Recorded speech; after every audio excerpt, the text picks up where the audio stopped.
to revolutionize the landscape of youth football development across the region.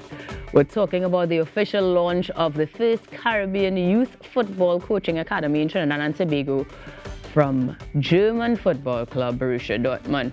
And this morning, to tell us more about it, we are joined by the Executive Director and CEO of the Borussia Dortmund International Academy Caribbean, Andre Lawrence, along with Colin Rocke, the Executive Director of Football. Gentlemen, good morning and welcome to Now. Good morning. I am thrilled to have you here because this initiative is incredible. Some massive names have come out of the club. And so to have the technology, the expertise, or even just the association of such a monumental club in Trinidad is incrediulous. Colin, tell me how this partnership came to be altogether. I've been actually associated with BVB for the last 8 to 10 years. Before that, I was at Liverpool, but I work and live in North America, in Dallas, Texas, and we kind of started the entire BVB project there, and we built it into multiple states across North America. These guys went to school with me. Andre and Martin Lawrence both went to high school at CIC with me, and they contacted me to try to bring BVB to the Caribbean. And I was already in my mind thinking of if I could transition BVB to the Caribbean and to Trinidad, because I had gone through a process in national team and seen a lot of quality players not finish up at the same place I did, or not end up at the furthest part of their career or possibilities. So I decided, this would be a great opportunity to help bring it to the Caribbean and Trinidad. Well, let me say thank you. Because when you talk about the Caribbean, I mean, the region itself will be impacted, obviously, but choosing to bring it to Trinidad and, well, Trinidad shores specifically, chef's kiss. Now, when we are going to be launching this in terms of the press conference, we are heading to Cape Rock, but you've also created an inaugural invitational where we're going to see some actual stars on display, as you're talking about seeing the quality of players. How did you guys decide on who's going to be in that inaugural invitational? Tell me a little more there, Andre. Well, the thing about it is it was meant to be the executives from Germany and BVB North America really supposed to just come into Trinidad and enjoy maybe just a press conference, have a look at some of our stadia and facilities. And our hydration partner, Gatorade, they were particularly excited about it. And they said, look, this is not an ordinary time, this is Dortmund. And therefore, you get to impress them really good the first time once. So let's turn this into an event. So we decided to do that. So it was purely on invitation. We chose some of the teams across Trinidad and Tobago to be part of the tournament. It's going to be 6 teams altogether, 4 boys teams and 2 girls teams. They're going to be playing for a cup on the day, but it's really an exhibition type thing. And next year, of course, it's going to get bigger and better with many more teams going to be invited. On behalf of girls everywhere, thank you for making sure that both girls and guys are represented. Oh, they're very important. And of course, does that translate into the academy itself being open to just about everybody? How do we decide on who's getting to partake there?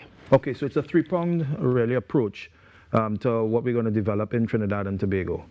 So the first thing is we're going to try to access those who simply don't have access to sport.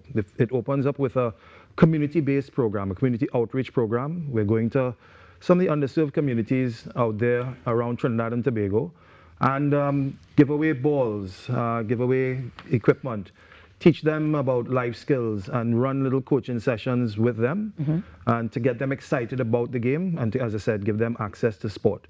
So when they get in, and we're approaching what we call the grassroots, the kids, the under 6 age group, under 7 age group type of thing. And we hope that they continue to get excited, and when they get to their primary schools, they continue to play the game and want to play the game.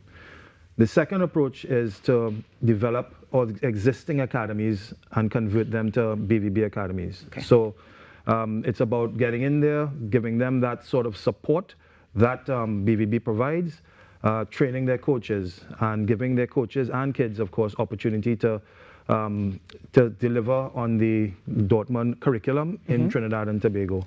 And the last part is that we're going to open high-performance elite centers around Trinidad and Tobago in key locations in like Port of Spain, Central Trinidad, South, East, and Tobago. And those will be we're targeting the children in high school. And those are probably just going to be for the best of the best. And hopefully that those kids, when they train at that level, they'll be the next on the national under 15, under 17, and under 19 footballers. Fantastic. I definitely appreciate that we are almost like tiered, so that we are taking an approach that is giving that longevity. Absolutely. And much like the actual academies abroad, where we see the persons coming from junior teams into senior teams, will we be able to transition then from this Trinidad team or these Trinidad locations to international spaces as well, Germany team or even the US version? Well, the process in the pyramid is to try to get the kids to the highest level. So the highest level to us would be the national team. BVB in Dortmund, of course, will be right up there with them. And then if they can't get to that, then we want to get them to the next level, which is college. So we also have ID clinics that will be set up for kids to go to college if they don't make it all the way. So the potential of the kid that's coming out of grassroots to finish up at the highest level, now giving them more tiers to make it into the next level and next part of their life. Absolutely fantastic. The one thing I didn't hear, though, was in terms of the actual coaches that will be part of things. Are we looking exclusively at having persons brought in to train our local potential stars, or will we be enhancing the coaches and young persons here towards developing the actual students as well? A combination of the two. So our coaches here are important to us and for the development of our players. So therefore, we're going to have coaches come in and go through the curriculum with our coaches and also help with improve their certification levels. So that would, of course, make things better for our coaches, and not just our coaches, and kids are going to be impacted positively. Referees, team managers, all those in the football fraternity, we hope to provide assistance and training and to improve the entire level of football across the country. This is fantastic stuff. So let's tell the people how they can be part of it, because that press conference is going to give a lot of info, but I'm sure there's somebody looking on saying, let me just come to the academy one time. I'm ready. How can we be part of it? Okay, so this is, we've been taking our time over the last year developing the programs alongside Dortmund.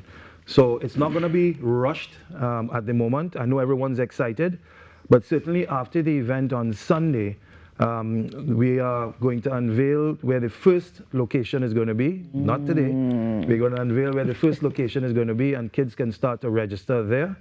And soon enough, we're going to just see that we're going to be announcing to Trinidad and Tobago each other location as it develops around the country. And then, of course, we head to other Caribbean islands. But TNT first. I was liking how you're taking care of home, because my next question was, in fact, will we be looking at regional sooner rather than later? This will essentially be the hub for the initial phase of things. And much like the actual approach being tiered, it will be in phases, I suppose. So as far as that press conference goes, the media is invited, of course, but can John public attend as well, or be able to view a stream or anything of the sort? Well, the press conference is only for media at this point in time, but certainly what we would like to see is everyone come out on Sunday to the event. It's at St. Mary's College Ground from 11 a.m. through the afternoon, and it's free to the public. So you can come along, bring your kids. There's going to be a fun zone where kids can run around, and the little ones, and have their own fun. Of course. And of course, take part in looking on at the games on the day. So you are invited to the Under-17 Youth Invitational Challenger Cup that is going to kick off what will be something that will change the game throughout the region for time to come. Gentlemen, thank you very much for your endeavors and for making it this morning. Thank you. Best of luck. And who knows, I might be coming through in one way or the other to be part of what is the inaugural Caribbean Youth Football Coaching Academy here in Sweet T&T. This morning we were joined by Andre Lawrence, the Executive Director and CEO, and Colin Rocke, both giving us the insight, so you can head to their socials and make sure that you are a part of it too. We'll be back after these messages.